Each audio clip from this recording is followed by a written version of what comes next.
This is a preview of the Anti-Red Tape Authority's Citizens Services app, Complaints Tracking and Administration, as well as Dashboard and Analytics portal.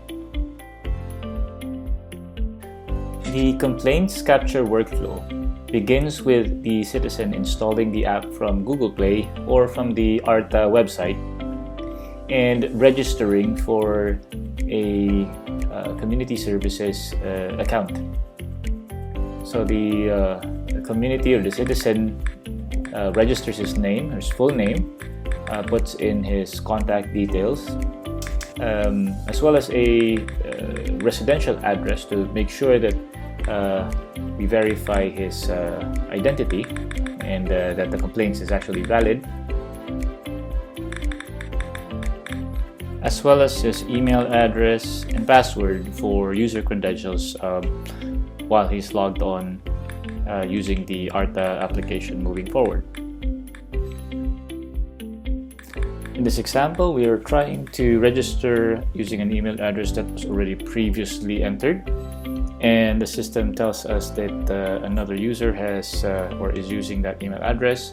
So we have to register Juan de la Cruz using a different email address.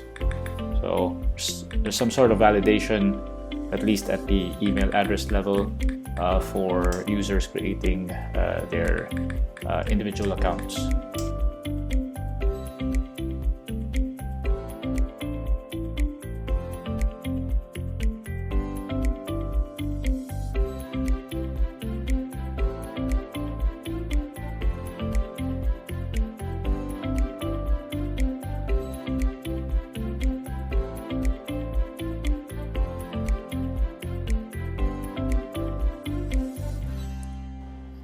This mobile application enables citizens from all walks of life to report or file complaints against almost any agency of the government, and provided that they have sufficient evidence and valid reason to submit a ticket or a complaint.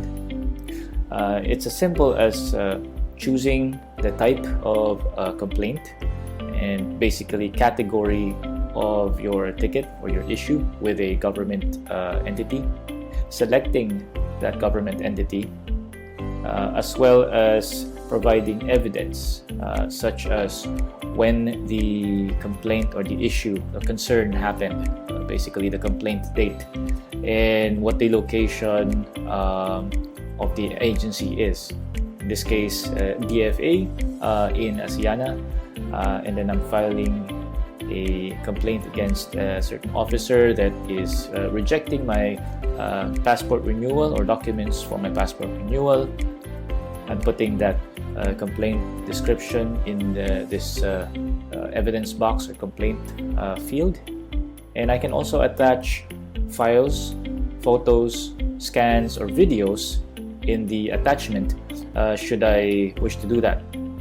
And then before filing the complaint, I can sign the document before clicking on submit to be able to get a ticket number and then view my status for that complaint moving forward.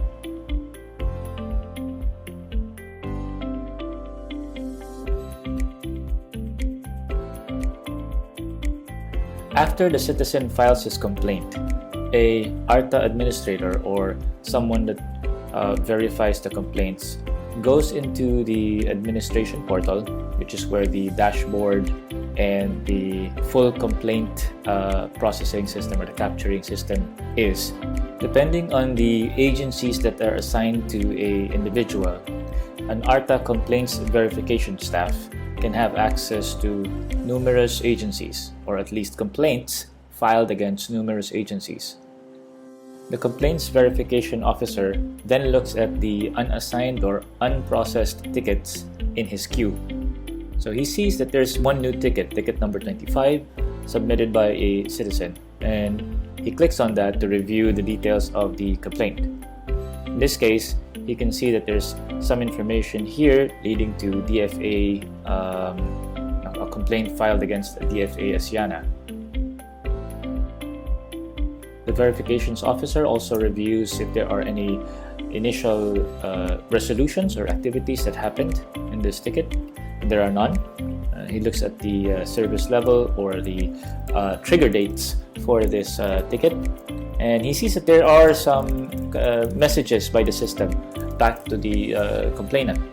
So he now acknowledges this ticket to notify the offending agency that there is a complaint filed against them, and they should review or verify the veracity of the complaint. And this ARTA administrator is assigning this complaint to DFA, which should be replied back in within 24 hours.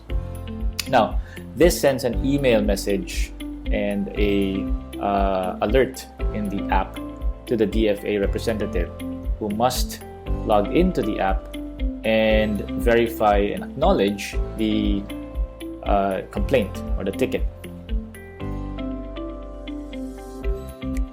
As the handling officer, or the handling lawyer rather, reviews all of the information of the complaint, like for example previous messages on the communications thread or resolution tracking activities and other complainant info, that same handling lawyer can notify the offending agency, in this example the DFA coordinator, that the complaint is in progress and there needs to be a explanation, and a notice to explain or pro forma notice to explain can be attached, so that the DFA coordinator sees this alert in his email, and he can log into his app or web back office to be able to reply or review the notice to explain.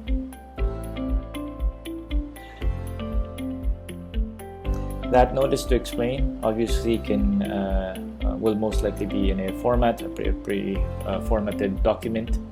Will contain all of the subject matter and message of that document, and obviously you can see here can be previewed within the communications tab as it's attached to the ticket.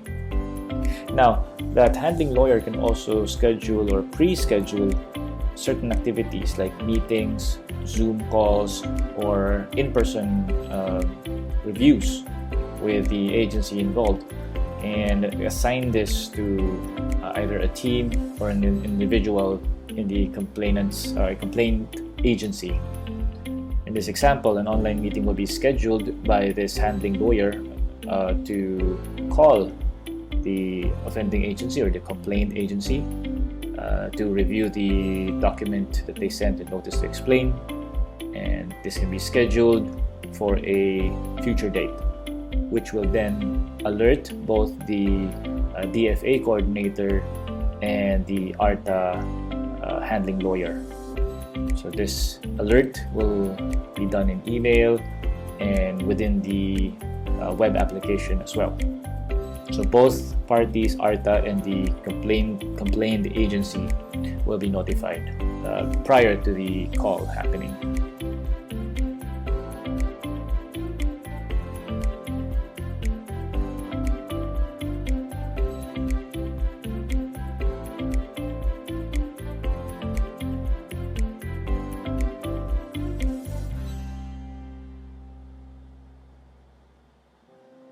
As you can see here, the DFA coordinator and the ARTA handling lawyer both will expect a notification from the system, and when the activity is done, they can mark it as done in this planned activities table.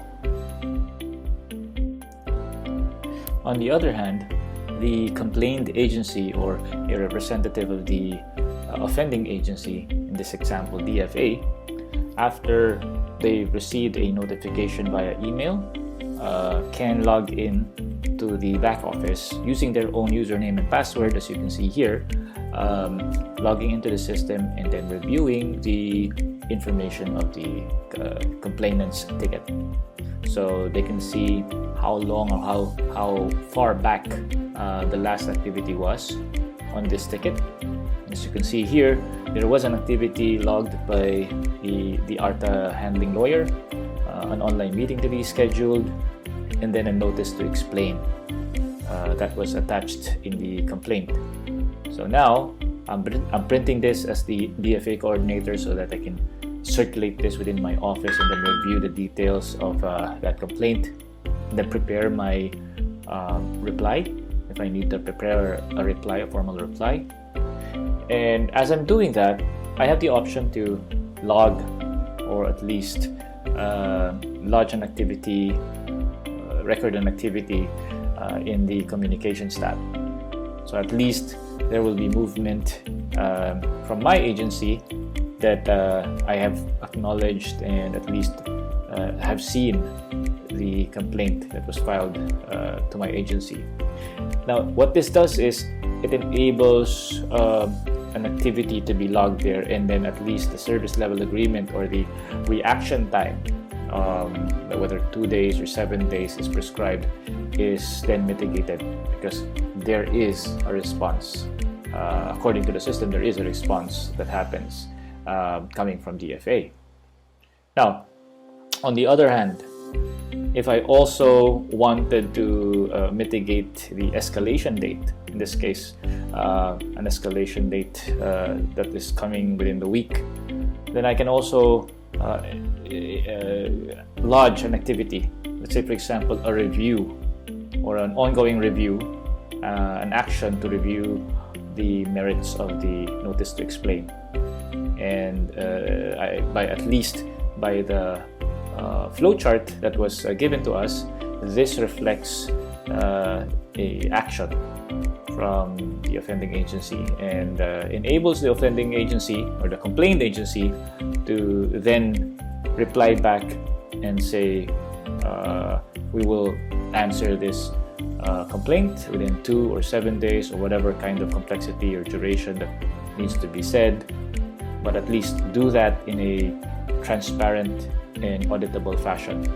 I can upload documentation to support this, and then when I submit this action, this will then mitigate that escalation date.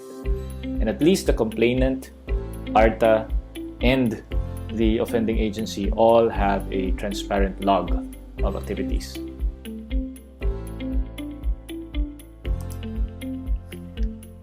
Now, with regards to dashboard tracking and analytics reporting, the ARTA back office application enables users both from ARTA and from the participating agencies to report and analyze complaints, performance, or any other type of information that's captured by the ARTA web portal.